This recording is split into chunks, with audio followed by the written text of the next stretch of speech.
قدوس رب الفاظ لشکوں کے خداوند، زندہ آسمانی باپ تیرے بیٹے یسوع کے نام میں ہم آج پھر تیری پاک حضوری میں آتے تیرا شکر بجا لاتے ہیں۔ خداوند آج کے سارے ٹائم کو جو ہم تیرے حضور میں گزارتے اور تیرے زندہ کلام کو کھولتے ہیں، اس میں تیری مدد چاہیے، ہمیں تیری رہنمائی چاہیے، تیری گائیڈنس چاہیے۔ حکمت اور مکاشفہ کی روح دے ہم سب کو، تاکہ ہم تیرے زندہ کلام کو صحیح طور پر جان سکیں، ہماری زندگیوں میں وہ گہرا کام کرے اور ہم دوسروں کے لیے نمونہ بنیں، اگزامپل بنیں، اور تیرے لیے ہم جلال کا باعث بنیں۔ تیرا شکر، تیری حمد و تیری تعریف ہو، یسوع کے پاک اور جلالی نام میں سب کچھ آمین۔ ہم آج پھر خداوند کے کلام میں سے دیکھیں گے بک آف نمبرز چیپٹر 32۔ بنی روبن اور بنی جاد کے پاس چپائیوں کے بہت بڑے بڑے گول تھے، سو جب انہوں نے یزیر اور جلاد کے ملکوں کو دیکھا یہ مقام چپائیوں کے لیے نہایت اچھے ہیں، تو انہوں نے جا کر موسیٰ اور الیعزر کاہن اور جماعت کے سرداروں سے کہا، عطارات اور دیبون اور یزیر اور نمرہ اور حسبون اور الیالی اور شبان اور نبو اور باون، یعنی وہ ملک جس پر خداوند نے اسرائیل کی جماعت کو فتح دلائی، چپائیوں کے لیے نہایت اچھا ہے، اور تیرے خادموں کے پاس چپائے ہیں، سو اگر ہم پر تیرے کرم کی نظر ہے تو اسی ملک کو اپنے خادموں کی میراث کر دے اور ہم کو یردن پار نہ لے جا۔ اب اس سے پہلے کہ یردن پار کر کے ملک کنعان میں جائیں، اس کے یردن کی جو مشرق والی سائڈ تھی، ایسٹ سائڈ تھی، وہاں پر ہی ان قبیلوں نے، جو کہ ابھی 2 ہیں لیکن بعد میں منسی کا جو آدھا قبیلہ تھا وہ بھی ان کے ساتھ شامل تھا، اب یہ ایک بڑا عجیب مطالبہ شروع کر دیا کہ یار ہمیں ادھر نہ لے جا، ہمیں نہیں جانا ادھر۔ تو یہ جو جگہ ہے، جلاد کو انگلش میں گلیاد کہا گیا، اور گلیاد کے بارے میں کہتے ہیں آج بھی چلے جائیں تو وہ جگہ جو ہے واقعی وہ جگہ زرخیز جگہ ہے، ویری ویری ونڈرفل، دیکھنے میں واقعی ہی رچ وہ سارا لینڈ ہے۔ لیکن مسئلہ یہ تھا کہ خداوند نے حکم دیا تھا، خداوند کا جو پلان تھا کہ یردن کے اس پار جا کے تو وہاں جو جتنی بھی قبیلے ہیں، اور تقریباً 10 طرح کے وہاں پہ قبیلے نہیں بلکہ قومیں تھیں، جن کو خداوند نے کہا تھا ان قوموں کو ختم کرنا ہے اور ان پر تم نے قابض ہونا ہے۔ لیکن یہاں پر یہ جو 2 قبیلے تھے، بنی روبن اور بنی جاد، انہوں نے جب اس دیکھا تو اس میں 2 چیزیں تھیں، ایک تو جنگ میں کوئی بھی جانا نہیں چاہتا، جنگ میں کوئی بھی مرنا نہیں چاہتا، اور یہ اسی طرح کی بات ہوئی جو پہلے ایک دفعہ اسرائیلی کر چکے ہیں۔ تو اس بات سے کیا ہوا کہ موسیٰ کو غصہ آ گیا۔ اب موسیٰ کیا کہتا ہے، آگے پڑھیں ذرا ورس 6 میں۔ موسیٰ نے بنی روبن اور بنی جاد سے کہا، کیا تمہارے بھائی لڑائی میں جائیں اور تم یہیں بیٹھے رہو؟ تم کیوں بنی اسرائیل کو پار اتر کر اس ملک میں جانے سے جو خداوند نے ان کو دیا ہے بے دل کرتے ہو؟ ڈسکریجمنٹ۔ اس وقت بھی جب 12 جاسوس بھیجے تھے تو کیا ہوا تھا کہ انہوں نے آ کے بری خبر دی تھی تو لوگوں کو ڈسکریج کر دیا، تو وہی رونے پیٹے، ہمیں خدا ادھر لے کے جا رہا تھا، ہم نے نہیں جانا، ہم پیچھے چلے جاتے ہیں۔ تو وہ اس کو یاد آ گیا سارا قصہ، تو وہ کہہ رہے کہ تم کیوں سارے لوگوں کو ایسی بات کر کے بے دل کرتے ہو کہ تمہارے بھائی جائیں اور تسی احترام نہ موجہ کرو۔ ورس 8 وہ ان کو یاد دلاتا ہے، بلکہ وہ کہتا ہے تمہارے باپ دادا نے بھی جب میں نے ان کو قادیس برنی سے بھیجا کہ ملک کا حال دریافت کریں تو ایسا ہی کیا تھا، کیونکہ جب وادی اسکال میں پہنچے اور اس ملک کو دیکھا تو انہوں نے بنی اسرائیل کو بے دل کر دیا تاکہ وہ اس ملک میں جو خداوند نے ان کو عنایت کیا نہ جائے۔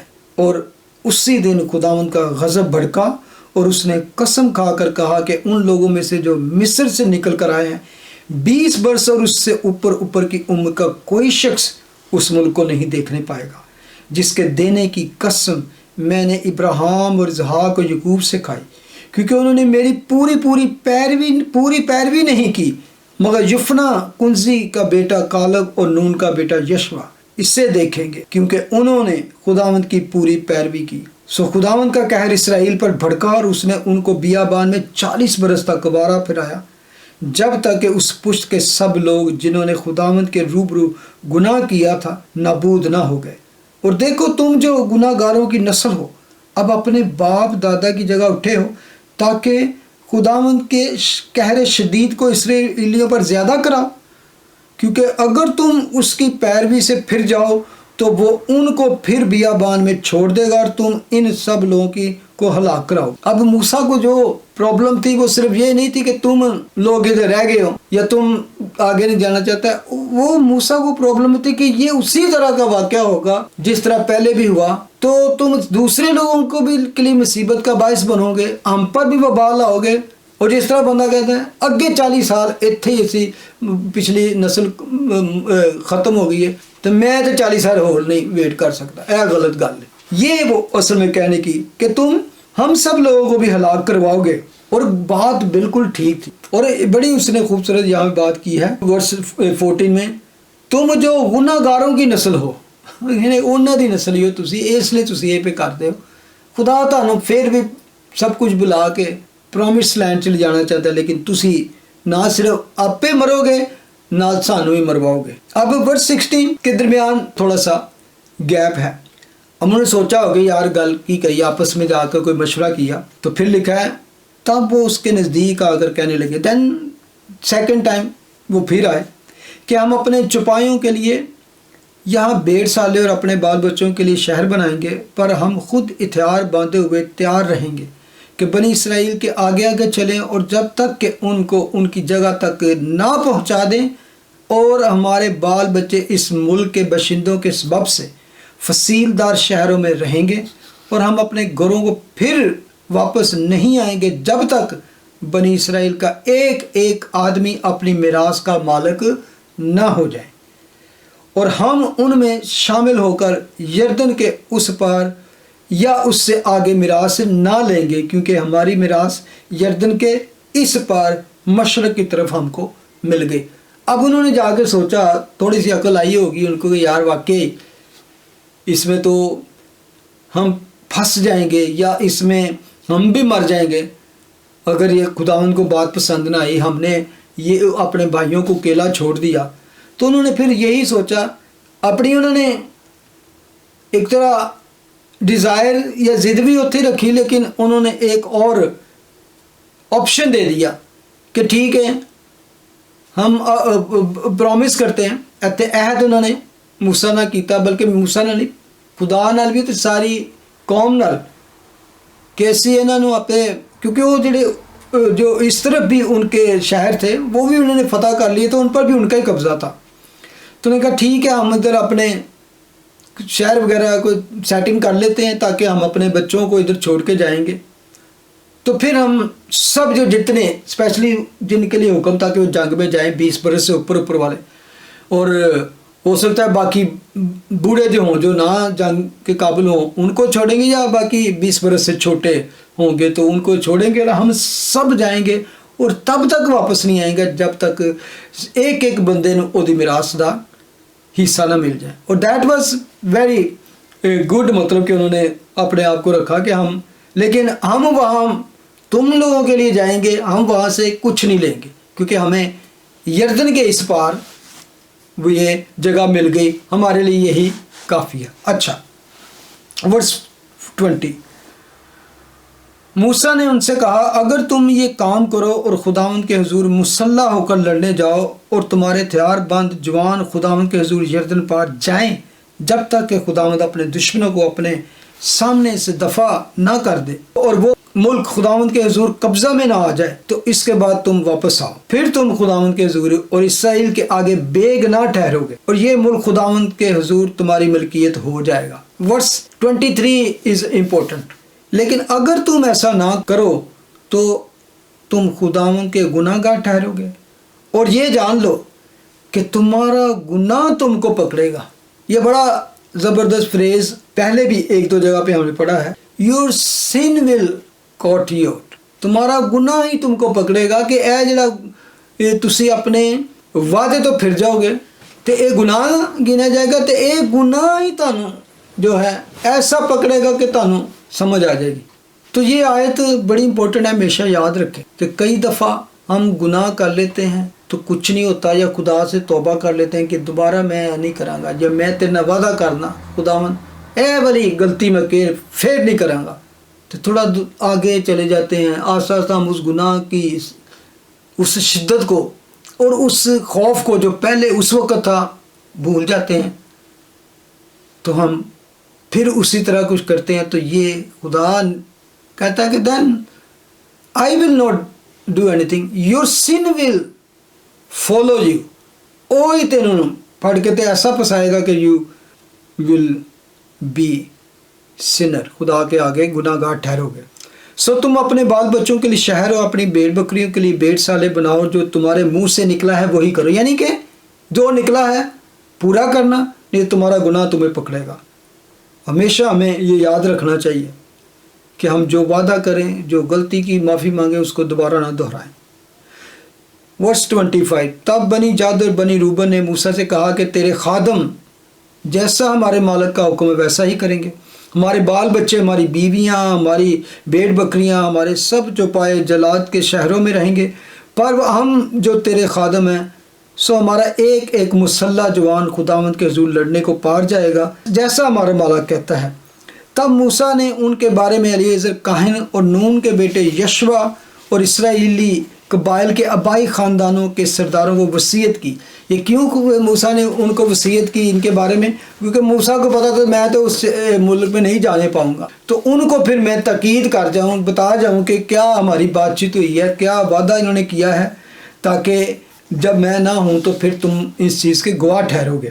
اور اس نے ان سے کہا کہ اگر بنی جاد اور بنی روبن کا ایک ایک مرد خداوند کے حضور تمہارے ساتھ یردن کے پار مسلح ہو کر لڑائی میں جائے اور اس ملک پر تمہارا قبضہ ہو جائے تو تم جلاد کا ملک ان کی میراث کر دینا، پر اگر وہ ہتھیار باندھ کر تمہارے ساتھ پار نہ جائیں تو ان کو بھی ملک کنعان ہی میں تمہارے بیچ میں میراث ملے۔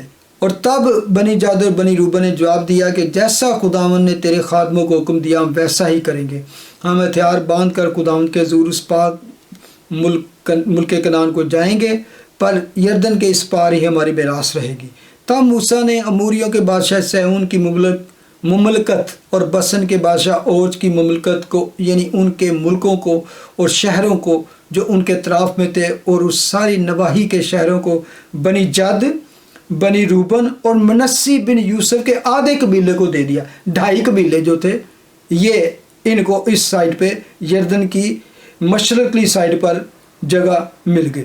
تب بنی جد نے دبون، اتارات، ایرویر اور ترات اور شفان اور یزیر اور یگبا، اور آگے وہ سارے نام ہیں، کئی دفعہ وہ بڑے مشکل سے نام بھی ہیں، تو لکھا ہے کہ ان کو اور سب انہوں نے اپنے لیے بنائے ہوئے شہروں کے دوسرے نام رکھے، یعنی کہ پہلے جن سے انہوں نے وہ فتح کیے تھے ان کے ڈیفرنٹ نام تھے، پھر انہوں نے اپنے ناموں پر ان کو رکھا۔ اور ورس 39، اور منسی کے بیٹے مکیر کی نسل کے لوگوں نے جا کر جلاد کو لے لیا اور موریوں کو جو وہاں بسے ہوئے تھے نکال دیا۔ تب موسیٰ نے جلاد مکیر بن منسی کو دے دیا، سو اس کی نسل کے لوگ وہاں سکونت کرنے لگے، اور منسی کے بیٹے یائر نے اس نواحی کی بستیوں کو جا کر لے لیا اور ان کا نام حرودت یائر رکھا، اور نوبا نے کنات اور اس کے دیہات کو اپنے تصرف میں کر لیا اور اپنے ہی نام پر اس کا نام نوب رکھا۔ اس سے پہلے کہ آگے ہم جائیں، یہ انہوں نے اپنی مرضی کے، اپنی خواہش کے مطابق جگہ تو لے لی، لیکن بہت سے کمنٹیٹر ہیں جو اسکالرز ہیں اس کی جب وہ تشریح کرتے ہیں تو وہ یہ کہتے ہیں کہ یہ جو ان کا فیصلہ تھا یہ ایک طرح سے غلط فیصلہ تھا، اور اس کی وہ دلیل کس طرح پیش کرتے ہیں کہ سب سے پہلے تو خدا کا یہ پلان نہیں تھا، خدا کا پلان تھا کہ یردن کے اس پار، ادھر نہیں اس پار جاؤ، اور بہت سارا لینڈ ہے، 10 نیشنز ہیں، ان کا صفایا کرو اور اس سارے خطے کو تم لے لو۔ That was a big place for them, کٹ نہیں سی انہوں نے، لیکن انہوں نے اپنی خواہش کے مطابق اس کو، بے شک خدا نے ان کو دے دیا یہ ان کی خواہش کے مطابق، جیسا کہ ہم پچھلے اسٹڈی کرتے آئے ہیں، you will get what you Dzire.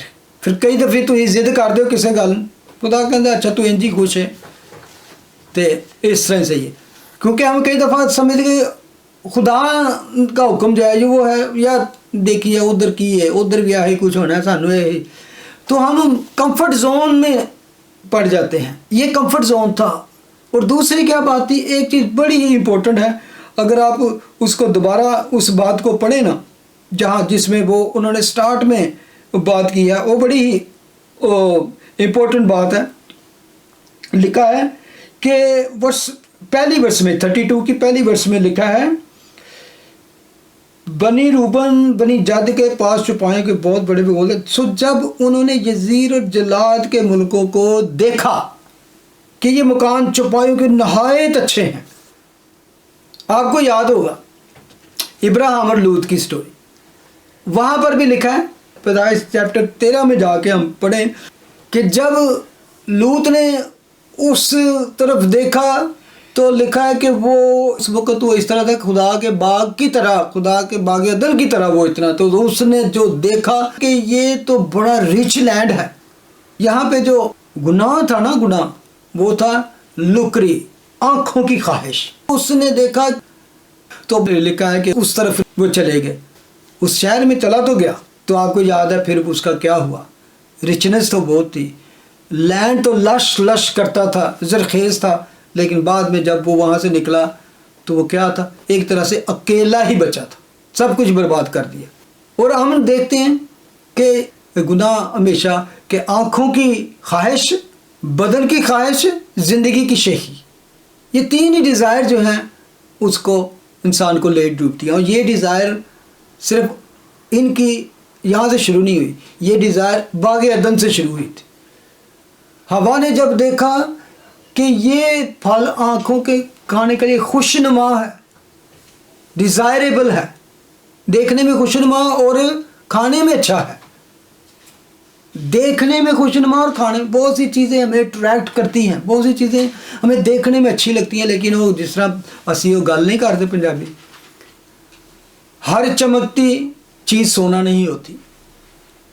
بہت سی اٹریکشن ابلیس نے آج دنیا میں لگا رکھی ہیں جو ہمارے دل کو کوئی چیز دیکھ کے واہ جی واہ کیا بات، یعنی کہ ایک وہ کی انہوں کہتے ہیں لسٹی انہوں کہہ سکتے کہ جی نکلتی کاش کے میرے کو بھی یار یہو جی میں لینی ہے چیز، آئی وانٹ دس.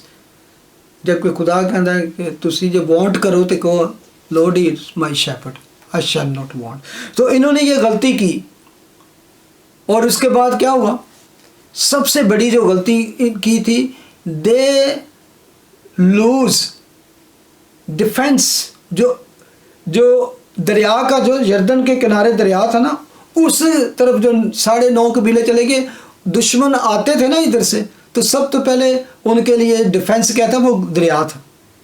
ان دنوں میں یہی چیزیں بہت امپورٹنٹ تھی کہ کسی بھی فوج نے آ کر حملہ کرنا ہے، پہلے انہیں سوچنا ہے یار دریا کے میں پار کرنا ہے. دریا جو ریور ہوتے تھے وہ بڑی ایک ڈیفینس ہوتے تھے، جہاں وہ ریور یا اس طرح کی کنالز نہریں نہیں ہوتی تھی، وہاں وہ کھندقیں کھود لیتے تھے، پھر پانی بھر دیتے تھے.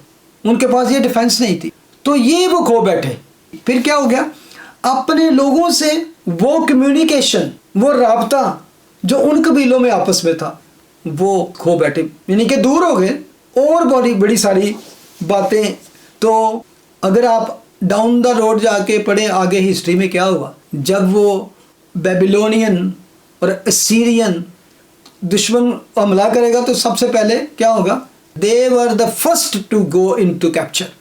یہ پہلے قبیلے تھے جو اسیری میں گئے، یہ 2.5 قبیلے جو، کیونکہ دشمن آئے سب سے پہلے یہی ٹکرے، انہوں نے کوئی اسیر کیا اور لے گئے، باقی بعد میں بہت بعد میں ان کی باری آئی.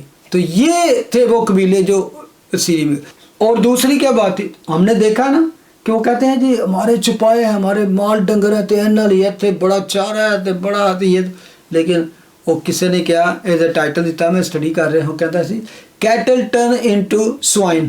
کیا ہو گیا، ان کے جو بھیڑ بکریاں تھیں وہ سوروں میں بدل گئے. آپ کہیں گے یہ کیا بات کر رہے ہیں، ماں بعد جا کے جب خداوند یسوع مسیح کا دور آتا ہے تو آپ کو یاد ہوگا خداوند یسوع مسیح ایک بار وہ یردن کے اس پار جاتے ہیں تو اس جگہ پہ لکھا ہے گدرینیوں کا شہر، گیدرینز.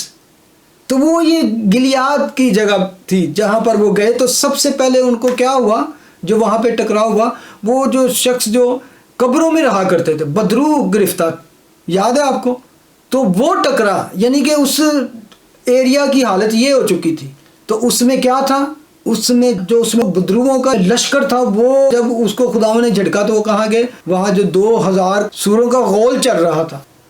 تو یہ ماہ بعد ہمیں پتہ چلتا اس ایریا میں جو اسرائیل کے ایریا میں نہیں ہوتا تھا وہ بھی انہوں نے شروع کر دیا تھا. یعنی کہ جو اسرائیلی یا یہودی سوروں کو نہیں پالتے تھے, تو وہ اس طرح کی حالت بن گئی. تو اس لیے میں صرف اس کو اس طرح اینڈ کروں گا کہ ہمیں صبر سے خدا کے وعدے کا انتظار کرنا ہے, خدا کی باتوں کا انتظار کرنا ہے. تو خدا کہتا ہے کہ جو تمہارے پاس ہے جو بھی ہے اس پہ تم قناعت کر رہے ہو, لیکن آئی ہیو ملٹیپل تھنگس. خدا نے اگر وعدہ کیا تو وہ اپنے وعدے کا سچا ہے. اب چیپٹر 33 کو جلدی ختم کروں گا یہ, کیونکہ بالکل اس پہ کوئی لمبی چوڑی بات نہیں, لیکن اس میں ایک طرح سے کہہ سکتے ہیں کہ یہ ایک ڈائری ہے, جرنل جیسے لکھتے ہیں. تو اس میں جو ہے کہہ سکتے ہیں مصر سے مواب تک کا سفر, یہاں پر اس کے بارے میں بات کی گئی ہے. میں پورا اس کو نہیں پڑھوں گا, لیکن آپ سمجھ جائیں گے کہ کیوں نہیں پڑھوں گا, کہ دیٹ از ویری ڈیفیکلٹ. اس میں نامز بھی ہیں جگہوں کے, اور اس جسٹ نام کے بعد نام. وہ کیا ہے, جب بنی اسرائیل موسیٰ اور ہارون کے متحد دل باندھے ہوئے ملک مصر سے نکل کر چلے تو ذیل کی منزلوں پر انہوں نے قیام کیا, اور موسیٰ نے ان کے سفر کا حال ان کی منزلوں کے مطابق خداوند کے حکم سے قلم بند کیا. یعنی کہ یہ آگے جو بات کی گئی ہے سفر کا, خدا نے اس کا خلاصہ لکھ دے. یعنی کہ جتھے جتھے تسی مصر تو نکلن تو بعد مواب تک جہاں پر وہ تھے, تو کون کون سی جگہ پہ تم نے پڑاؤ کیا, وہاں کا خلاصہ تو لکھ دے وہ ساری منزلوں پر. پہلے مہینے کی 15ویں تاریخ کو انہوں نے رمیس یعنی کہ مصر سے کوچ کیا. فسح کے دوسرے دن سب بنی اسرائیل کے لوگ سب مصریوں کے آنکھوں کے سامنے بڑے فخر سے روانہ ہوئے. یعنی کہ وہ بالکل پیچھے لے جائے جب پہلی دفعہ وہ ملک مصر سے نکلے تھے. سننے والی بات ہے, اس وقت مصری اپنے پلوٹھوں کو جن کو خداوند نے مارا تھا دفن کر رہے تھے. خداوند نے ان کے دیوتاؤں کو بھی سزا دی تھی. واہ, میں یہ جب پڑھ رہا ہوں, جب میں اسٹڈی بھی کر رہا تھا تو میں بڑا حیران تھا اس بات کے لیے کہ وہ جو اس وقت مصر میں پسے ہوئے تھے ان سے وہ بیگار میں کام لیتے تھے, ان پر تشدد ہوتا تھا. کہ وہ جب نیا بادشاہ آیا جو یوسف کو نہیں جانتا تھا تو اس نے کہا کہ دیکھو یہ اسرائیلی تو بڑھتے ہی جا رہے ہیں, تو اگر انہیں تو اسی بیگار نہ لائے, انہوں اسی اپنے مشقت نہ لایا تو ایک دن تو انہیں بچ جان گے, پھر یا تو نکل جان گے یا ساڑھے تے قبضہ کر لیں گے. تو انہوں نے تشدد شروع کر دیا. تو پھر انہوں نے لکھا ہے کہ انہوں نے پھر چلائے, دے کرائڈ آؤٹ ٹو گاڈ. تو خدا نے پھر ان کی فریاد کو سنی, تو پھر انہوں نے ڈیلیورر بھیجا, موسیٰ کو بھیجا ان کو نکالنے کے لیے. تو پھر ہمیں وہ ساری سٹوری پتہ ہے. تو پھر لکھا ہے کس طرح وہ سب مصریوں کے آنکھوں کے سامنے بڑے فخر سے روانہ ہوئے. واہ, یعنی کہ خدا نے ان کو اتنا مصریوں کے ان کے دل کر دیے تھے کہ پھر لکھا ہے کہ وہ ان کے سامنے ڈر کے نہیں نکلے, چھپ چھپ کے نہیں نکلے, چوری نہیں نکلے. یہ بڑی بات ہے کہ وہ بڑے فخر سے, جنہوں کہنے سینہ تانے ہوئے وہاں سے نکلے تھے, ڈر کے خوف کے نہیں. کیونکہ اور وہ جب وہ نکل رہے تھے بڑے فخر سے, لکھا ہے وہ تو لکھا ہے مصری اس وقت اپنے پلوٹھوں کو جن کو خداوند نے مارا دفن کر رہے تھے. ان کے جتنے بھی دیوتا ہوئے ان کو بھی, کیونکہ ان کے جو بڑے سارے دیوتا تھے خدا نے ان کو کس طرح سزا دی تھی. یہ 10 پلیگز آئی تھی نا, 10 وبا آئی تھی, وہ ان کے مینڈک آ گئے کیونکہ وہ ان کا مینڈک دیوتا بھی تھا, لارڈ آف فلائز اور اس طرح کے دیوی دیوتا تھے. تو خدا نے ان کو سزا دی تھی اور اسی وجہ سے پھر وہ سارے ملک میں, اور آخری جو سزا تھی وہ تھی پلوٹوں کی. کیوں کہ خداوند نے کہا تھا. میں سمجھتا ایک دفعہ فخر سے نکل رہے ہیں اور دوسری طرف وہ اپنے پلوٹوں کو دفن کر رہے تھے. کیا منظر ہوگا مطلب, اور کچھ کر نہیں سکتے تھے ان کا. تو مجھے اس میں پتہ کون سی آیت یاد آ رہی تھی, Psalm 23 verse 4 and 5. اگر وہ پڑھے نا عجیب آپ کو فیل ہوگا کہ یہاں پر اس طرح ان کی ہوگی حالت. اس میں لکھا ہے بلکہ خواہ موت کے سایہ کی وادی میں سے میرا گزر ہو میں کسی بلا سے نہیں ڈروں گا کیونکہ تو میرے ساتھ ہے. تیرے عصا اور تیری لاٹھی سے مجھے تسلی ہے. تو میرے دشمنوں کے روبرو میرے آگے دسترخوان بچھاتا ہے. تو نے میرے سر پر تیل بلایا میرا پیالہ لبریز ہوتا ہے. یعنی کہ اس کے سامنے اس وقت ان کی حالت یہ تھی. تو ہم جب وفاداری کے ساتھ خدا کے ساتھ چلتے ہیں نا, دشمنوں کے سامنے میرے سر پر تیل ملا میں دسترخوان بچھاتا. وہ لکھا کہ بہت سا مال دولت بھی لے کر نکلے تھے. اچھا ورس 5. سو بنی اسرائیل نے رمیز سے کوچ کر کے سکات میں ڈیرے ڈالے. سکات سے کوچ کر کے اتیام جو بیابان سے ملا مقیم ہوئے. پھر اتیام سے کوچ کر کے ہی خروت اور جو بال صفون کے مقابل ہے مڑ گئے اور مجدال کے سامنے ڈیرے ڈالے. پھر انہوں نے فی اخروت کے سامنے سے کوچ کیا اور سمندر کے بیچ گزر کر بیابان میں داخل ہوئے. دشت اتام میں 3 دن کی راہ چل کر مارا میں پڑاؤ کیا. ورس 9. اور مارا سے کوچ کر کے ایلم میں آئے اور ایلم میں پانی کے 12 چشمے اور کھجور کے 70 درخت تھے. سو انہوں نے یہیں ڈیرے ڈال لیے. اس کے بارے میں اگر آپ پڑھنا چاہیں تو خروج 15 باب اس کی 17ویں آیت سے پڑھے. یہاں پر بھی جب وہ آئے تو پانی وہاں پہ کڑوا تھا تو اسی طرح وہ بڑبڑانے لگے, لیکن پھر خداوند نے ان کے لیے یہ پانی بھی میٹھا کر دیا اور ان کو وہاں پر. تو یہاں سے میں اب سکپ کروں گا, یہ کروں گا کہ ورس 5 سے 15 تک مصر سے سینا تک, سینا سے کوہ سینا تک, اور آگے ورس 16 سے لے کر کوہ سینا سے قادیس برنی تک. ٹھیک ہے, اور اس کے بعد ورس 38 پڑھے میرے ساتھ. جب وہ قادیس سے چل کر کوہ ہور کے پاس جو 37 ملک دوم کی سرحد ہے خیمہ زن ہوئے, یہاں ہارون کاہن خداوند کے حکم کے مطابق کوہ ہور پر چڑھ گیا اور اس نے بنی اسرائیل کے ملک مصر سے نکلنے کے 40ویں برس کے 5ویں مہینے کی 1 تاریخ کو وہی وفات پائی. ٹھیک ہے, اور جب ہارون نے کوہ ہور پر وفات پائی تو وہ 123 برس کا تھا. 123 ایئرس کی اس کی ایج تھی. اس کے بعد ورس 40 سے لے کر ورس 37 سے لے کر 40 تک کیا ہے, قادیس برنی سے کوہ ہور تک. ٹھیک ہے, اور اس کے بعد ورس 41 to 49 کوہ ہور سے مواب کے میدانوں میں جہاں اب وہ ٹھہرے ہوئے تھے. اب ورس 50 پہ آ رہے ہیں, بلکہ باقی یہ سارے نام ہیں, اگر پڑھنا چاہیں تو پڑھ سکتے ہو. تقریباً 56 نیم ہیں جن کے بارے میں لکھا ہے کہ پہلے یہاں پر ٹھہرے, پھر یہاں سے گئے تو یہاں پر ٹھہرے. تو اگر آپ پڑھنا چاہیں تو اس کو پڑھ سکتے ہیں. کئی نام تو بہت ہی مشکل بھی ہیں.